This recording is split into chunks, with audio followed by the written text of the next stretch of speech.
నాగార్జునసాగర్ వివాదం రెండు రాష్ట్రాల మధ్య కలకలం రేపుతోంది. దీనంతటికీ కారణం ఎవరు? దీని వెనకాల ఎవరున్నారు? కారణమేంటి? తెలంగాణ ఎన్నికలు జరిగే రోజున సాగర్ జలాల వివాదం రేకెత్తడంపై అనేక అనుమానాలు కలుగుతున్నాయి. ఇంతకాలం లేని సమస్య ఇప్పుడే ఎందుకొచ్చింది అన్న ప్రశ్న తలెత్తుతోంది. రాష్ట్రం విడిపోయినప్పటి నుంచి కృష్ణా జలాల విషయంలో తెలంగాణ, ఆంధ్రప్రదేశ్ల మధ్య నీటి పంపకాలపై పట్టు విడుపులు కొనసాగుతూనే ఉన్నాయి. అయితే ఎప్పటికప్పుడు అధికారుల స్థాయిలోనే చర్చలు జరిగాయే తప్పితే రెండు ప్రభుత్వాలు ఇప్పటి వరకు కూర్చొని సమస్యను పరిష్కరించుకునే ప్రయత్నం చేయలేదు. కేవలం పోలింగ్ రోజు మాత్రమే ఏపీ పోలీసులు నాగార్జునసాగర్ వద్దకు వెళ్లి హడావిడి చేయడం ఎందుకన్న ప్రశ్న తలెత్తుతోంది. అదేంటో నిన్ననే తెలంగాణలో ఎన్నికల పోలింగ్, అదే రోజు నాగార్జునసాగర్ డ్యాం దగ్గర పోలీసుల ఫైట్.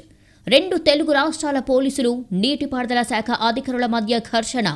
వైసీపీ బీఆర్ఎస్ మార్కు రాజకీయం షురు, నేతల సెటైర్లు. తెలుగు రాష్ట్రాల్లో అసలేం జరుగుతోంది? నాగార్జునసాగర్, శ్రీశైలం ప్రాజెక్టులకు సంబంధించి గతంలోనూ వివాదాల్ని చూశాం. అవన్నీ పేడు ఉద్యమాలే.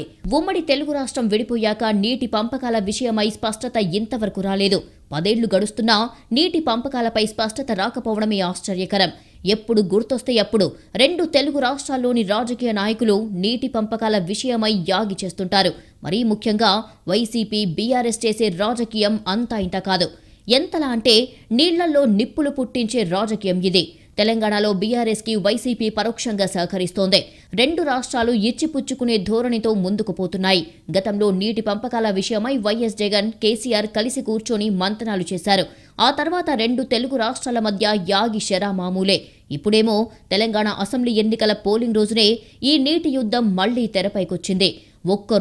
ఒకే ఒక్కరోజు ఏపీ అధికారులు ఎందుకు ఆగలేకపోయారు? తెలంగాణ అధికారులు ఎందుకు సంయమనం పాటించలేకపోయారు? అధికారంలో ఉన్నవారికి అనుకూలంగా అధికారులు వ్యవహరిస్తూ రాజకీయ రచ్చకు కారణమయ్యారా? అంతే అనుకోవాలేమో. లేకపోతే నిన్న మొన్నటిదాకా ప్రశాంతంగా ఉన్న ప్రాజెక్టుల వ్యవహారం రాత్రికి రాత్రి ఎలా వివాదాస్పదమయ్యింది?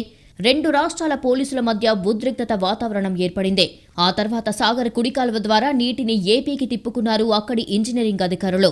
పోలింగ్ టైంలో అకస్మాత్తుగా ఇప్పుడు నీళ్ల పంచాయతీ ఎందుకు వచ్చింది? తెలంగాణలో కేసీఆర్ ప్రోద్బలం ఉందా?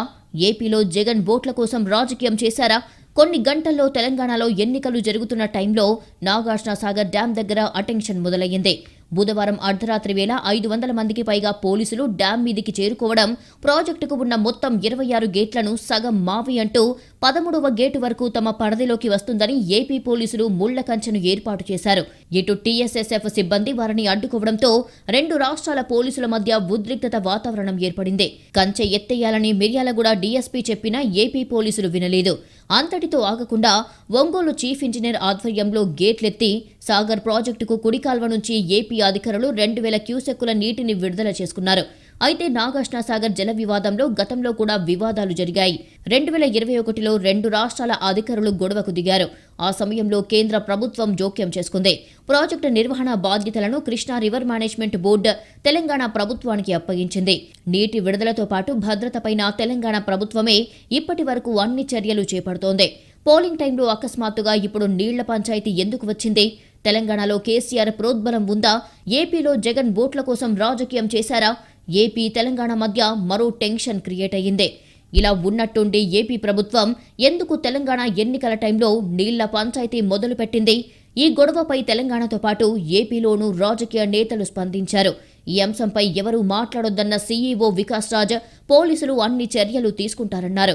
కానీ పీసీసీ చీఫ్ రేవంత్ రెడ్డి, కోమటిరెడ్డి వెంకటరెడ్డి, భట్టి విక్రమార్కతో పాటు బీజేపీ ఎంపీ బండి సంజయ్, ఇతర లీడర్లు కూడా స్పందించారు. ఎన్నికల వేళ సెంటిమెంట్ రగిల్చేందుకు సీఎం కేసీఆర్ ఏపీ సీఎం జగన్తో కలిసి కుట్ర పన్నారన్నది కాంగ్రెస్ నేతల ఆరోపణ. ఇది వెంటనే కేంద్ర ప్రభుత్వం కలగజేసి కృష్ణా రివర్ బోర్డుని తక్షణం రంగంలో దించి వివాదం పరిష్కరించాలని చెప్పి తెలియజేస్తున్నాం. లేకపోతే ఇరుపక్కల ప్రజలు ఆందోళన చెందటమే కాదు, అనేక రకాల వివాదాలకు, ఉద్రిక్తలకు తావిచ్చేటువంటి ఒక పరిస్థితి ఉన్నది. అది వెంటనే కొనసాగకుండా చూడాల్సినటువంటి కర్తవ్యం. నాగార్జునసాగర్ వివాదంపై సీఈఓ చర్యలు తీసుకోవాలన్నారు పీసీసీ చీఫ్ రేవంత్ రెడ్డి. కావాలనే వ్యూహాత్మకంగా ఈ వివాదం సృష్టించారని ఆరోపించారు. ఎవరు, ఎందుకు, ఏం ఆశించి ఈ ప్రయత్నాలు చేస్తున్నారో ప్రజలకు తెలుసన్నారాయన. సాగర్ డ్యాం అక్కడే ఉంటుంది, నీళ్లు ఎక్కడికి పోవు అని చెప్పారు.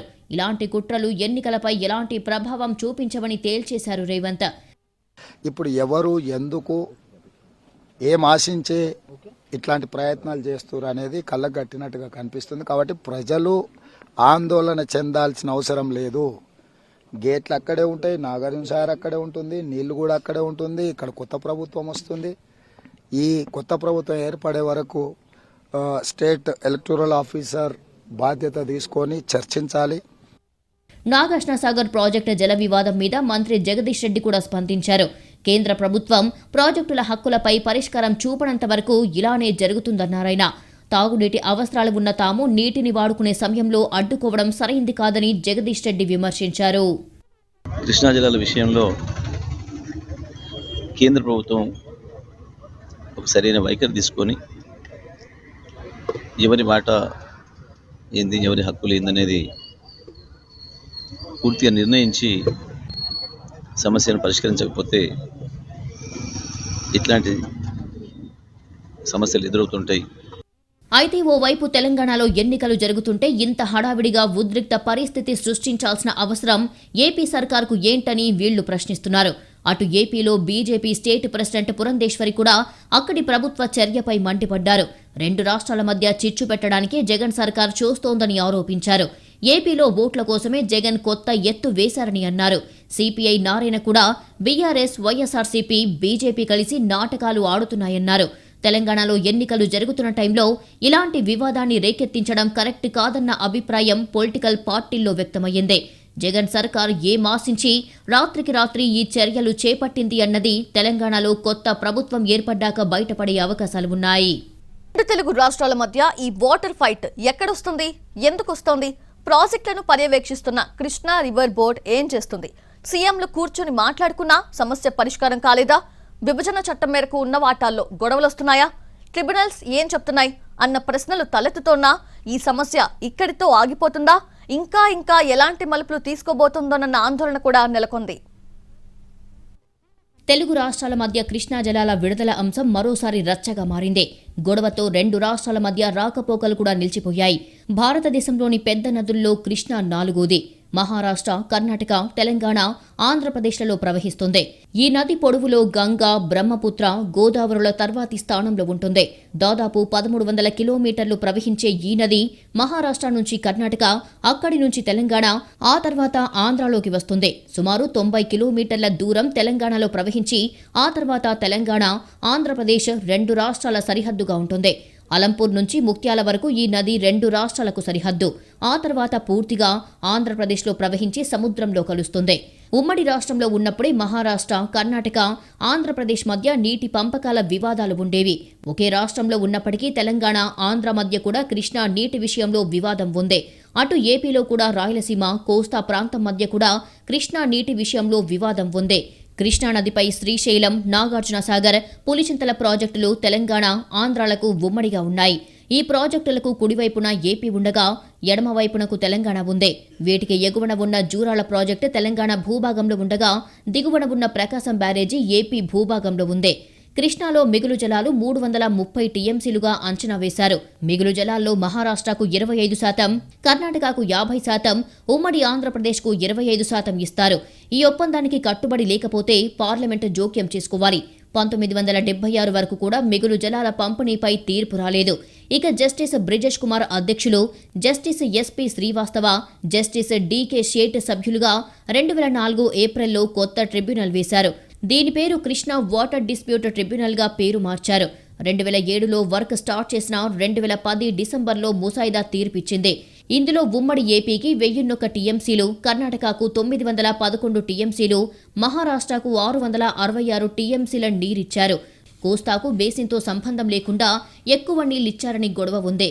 చెన్నైకి తాగునీటి కష్టాలు తీర్చేందుకు తెలుగు గంగా ప్రాజెక్టును చేపట్టారు. కర్నూలు జిల్లా పోతిరెడ్డిపాడు దగ్గర హెడ్ రెగ్యులేటర్ను నిర్మించారు. మొదట్లో 11,000 క్యూసెక్కులే అయినా రాను రాను 50,000కు పెంచుకుంటూ వచ్చారు. కరువుతో అల్లాడే రాయలసీమకు తాగునీరు ఇవ్వకుండా చెన్నైకి ఇవ్వడంతో గొడవలు జరుగుతున్నాయి. కృష్ణా బేసిన్లో లేని రాయలసీమకు నీరివ్వడం సరికాదని తెలంగాణ వాదన. అందుకే తరచూ పోతిరెడ్డిపాడు విషయంలో రాయలసీమ, తెలంగాణ మధ్య గొడవ వస్తుంది. శ్రీశైలం డ్యాంలో నీటి మట్టం 841 అడుగులు దాటితే పోతిరెడ్డిపాడు రెగ్యులేటర్ నుంచి నీరు విడుదల చేయవచ్చు. అయితే 854 దాటితే తప్ప నీరు రాదని ఆంధ్ర ప్రభుత్వం చెబుతోంది. 2005లో ఉమ్మడి రాష్ట్రం ఉన్నప్పుడు పోతిరెడ్డిపాడు సామర్థ్యం పెంచాలని ప్రభుత్వం నిర్ణయించింది. దీనివల్ల రాయలసీమ ప్రాంతానికి మేలు జరుగుతుంది. ఉమ్మడి రాష్ట్రంలోనే ఉన్న సమస్యలు విభజన తర్వాత మరింత పెరిగిపోయాయి. బేసిన్ల వారీగా చేస్తూ తెలంగాణ రాష్ట్రంలో కృష్ణా బేసిన్ 68% ఉండగా నీటి వాటా 37% వచ్చింది. ఇక ఆంధ్రాలో కృష్ణా బేసిన్ 32% ఉండగా నీటి వాటా 64% వచ్చింది. ఉమ్మడి రాష్ట్రానికి ముందు నుంచి ఉన్న 811 టీఎంసీల నీటిని 2 రాష్ట్రాలు పంచుకున్నాయి. ఏపీకి 512 టీఎంసీలు, తెలంగాణకు 299 టీఎంసీలు అనుకున్నారు. ఇది తాత్కాలిక సర్దుబాటు మాత్రమే. ఇది ఎక్కడా అమలవుతున్నట్టు కనిపించడం లేదు. దీంతో విభజన చట్టం కింద కృష్ణా రివర్ మేనేజ్మెంట్ బోర్డును ఏర్పాటు చేశారు. విడిపోయిన తర్వాత నీటి పంపకాలు కూడా కొత్తగా చేపట్టాలని తెలంగాణ కోరిందే. కొత్త ట్రిబ్యునల్ కావాలని పట్టుబడుతున్న తెలంగాణ 2014లో కేంద్రానికి లేఖ రాసింది. లేదంటే ఉన్న ట్రిబ్యునల్నే కొత్తగా నీటి పంపకాలు చేయాలని డిమాండ్ చేసింది. కేంద్రం మాత్రం పాత ట్రిబ్యునల్ని మరో 2 ఏళ్లు పొడిగించింది. అసలు మొత్తం కేటాయింపులు కొత్తగా చేయాలని తెలంగాణ పట్టుబడుతోంది. ఈ విషయంలో కర్ణాటక, మహారాష్ట్ర ఒప్పుకోలేదు. విడిపోయిన 2 రాష్ట్రాలు వాటి మధ్య పంపకాల సంగతి చూసుకోవాలి తప్ప మొత్తం నది నీళ్లు తిరిగి పంపకాలు చేయడం కుదరదన్న మహారాష్ట్ర, కర్ణాటక ఇదే విషయాన్ని బ్రిజేష్ కుమార్ ట్రిబ్యునల్ ముందు చెప్పాయి. ఇలాంటి కారణాలు చాలా ఉన్నా పలు ప్రతిపాదనలకు ఏపీ అంగీకరించలేదన్న అసంతృప్తితో తెలంగాణ ఉంది.